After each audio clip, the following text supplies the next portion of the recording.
Hunter, for what purpose you seek the floor? Thank you, Mr. Excuse me. Thank you, Mr. Speaker. Would I be in order for a point of personal privilege? You're in order. Thank you. Ladies and gentlemen of the House, I was reading the paper earlier this week, I don't know, Monday or Tuesday, and in one of the articles I was reading, it referenced a letter that the Reverend Martin Luther King had written from his jail cell in Birmingham, Alabama. In that letter, Dr. King was expressing his frustration with the advice of his white Southern colleagues of the cloth. For years now, he said, I have heard the word wait. Every time I turn around, I hear the word wait. It rings in the ear of every Negro with piercing familiarity. This wait almost always means never. We have waited for more than 340 years, and we're asked to wait again. It reminded me of a nice little talking point that came across from Speaker Grassley, I think yesterday, that mentioned how he was so moved by what happened yesterday, even though I saw no Republicans at the rally yesterday. He was moved by what happened, and he's going to take into consideration everything and talk to people and make sure that something happens. Just wait. I'm afraid that wait probably means never. Because as far as I know, he's not talked to anybody in our caucus. Just to people in his own caucus, probably. Those same people that have put together legislation in the past that I believe was detrimental to the minorities in our state. I believe that some of the actions and words from not only people in this body, but people around this state about looters and what we should do to looters doesn't give me much hope that anything is going to come out of this body, because you'll ask us to wait. I'm especially troubled when I hear those words, because even though I don't condone the violence that has happened, I understand it. Because in this country, we are charged with having basically a contract, a social contract, that we as people, we as citizens of this country, are expected to do certain things. And in return, this country will do certain things for us, and the state will do certain things for us. Let me tell you, ladies and gentlemen of the House, this country and this state has broken that social contract with blacks across this state and blacks across this country. Because basically, it's turned into being a crime to be born black in this state.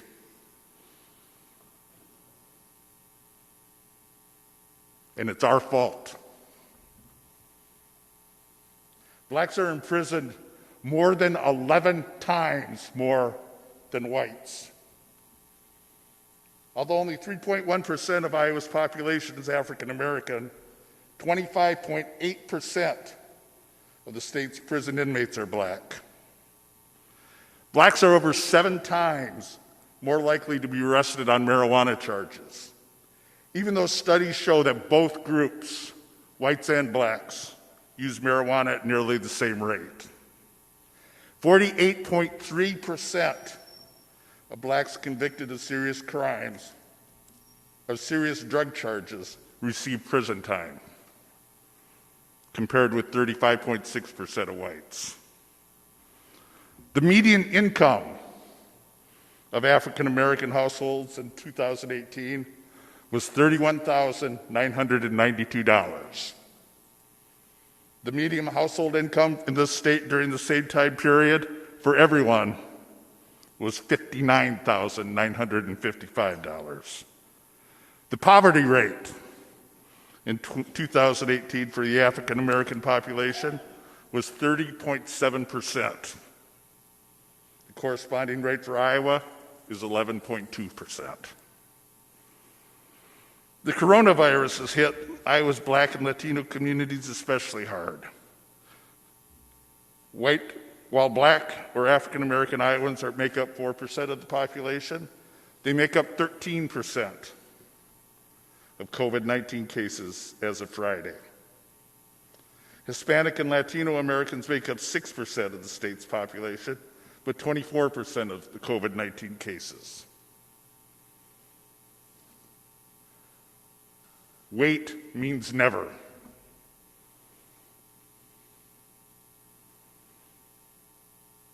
It is the majority leader's intention to get out of here next week.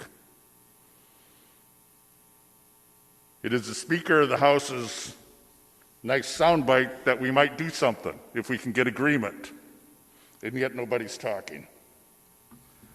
Here's some stuff we can talk about, if you're interested. Representative Wilburn laid out 4 things that we talked about yesterday. We'd be more than happy to talk about that. The Iowa legislature also needs to ease minimum sentencing mandates for first and second degree robbery. Iowa has the most restrictive sentencing guidelines among all 11 Midwestern states for robbery charges. And during a 4-decade period, 42% of Iowa's inmates serving time for robbery were Black.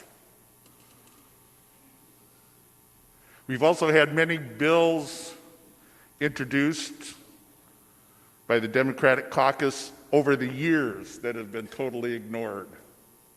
Bills like decriminalizing, not legalizing, but decriminalizing our marijuana laws. Putting an end once and for all of all racial profiling. Setting up uniform body camera rules across the state of Iowa. Making sure police live in the same neighborhoods that they patrol. Banning the box for employment. And setting up a blue ribbon commission on racial disparities, and then acting upon those results. There's been a lot of talk in this body over the years that I've been here on certain bills about certain people not being racist. I believe them, but that's not good enough anymore. You're either a racist or you're willing to do something to end racism. There's no in between anymore. This body needs to do something before we adjourn, whether it be next week or we're willing to stay here until it gets done, to start to mend the divide that we have and end the sickness that's plaguing this state, and to start living up to our end of a social contract that we have with all people in the state of Iowa. We can't time certain that one, Mr. Majority Leader. You can't be afraid to talk about it. Thank you. The chair recognizes Speaker Grassley. Mr. Speaker, am I in order for a point of personal privilege? You are in order. Thank you, Mr. Speaker. I've never done one of these in 14 years. So, Representative Hunter, you've compelled me to do that. Representative Meyer earlier made a comment. You might want to take some advice from your colleague from Polk County that know the answer to the question before you ask it, because I usually would not come down on the floor to do this. But I'm disappointed in your leadership for not being transparent with you. At the first meeting we had, Majority Leader Winchell and myself, with Representative Pritchard, Representative Abdul Samad, requesting action and the expectation of the majority party to the issues that you touch on here tonight. I've seen the proposals that have come from your press conference from the minority party. I appreciate them. And another point that may be well noted, today when Senator Whitfer and myself met with the governor, we're joined by Representative Abdul Samad, and when Representative Abdul Samad asked to bring your leadership, Representative Smith and Representative Pritchard, to that meeting, they were at lunch. So Representative Hunter, if you're going to come to the floor and make those accusations, go talk to Representative Meyer and get some advice on how you go about doing that, because you should know the answer to the question before you ask it. I have made that commitment to Representative Abdul Samad, a friend of mine who I was elected with. We have served together. He was in the majority, I was in the minority. Roles are reversed.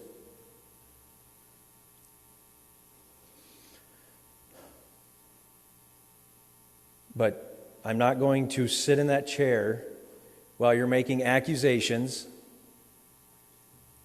and you haven't even been told by your leadership, and Representative Pritchard, shame on you for that, for not sharing that with your caucus, that we've had those conversations.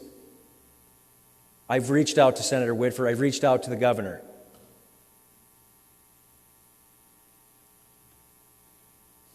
We will continue to have those conversations in good faith. Representative Hunter, your comments are not achieving anything in getting that done other than grandstanding. Representative Abdul Samad, I appreciate our conversations. There is no grandstanding. I respect your leadership. Representative Hunter, this is grandstanding, and it will not move any of these issues that you've brought to the table forward. Thank you, Mr. Speaker.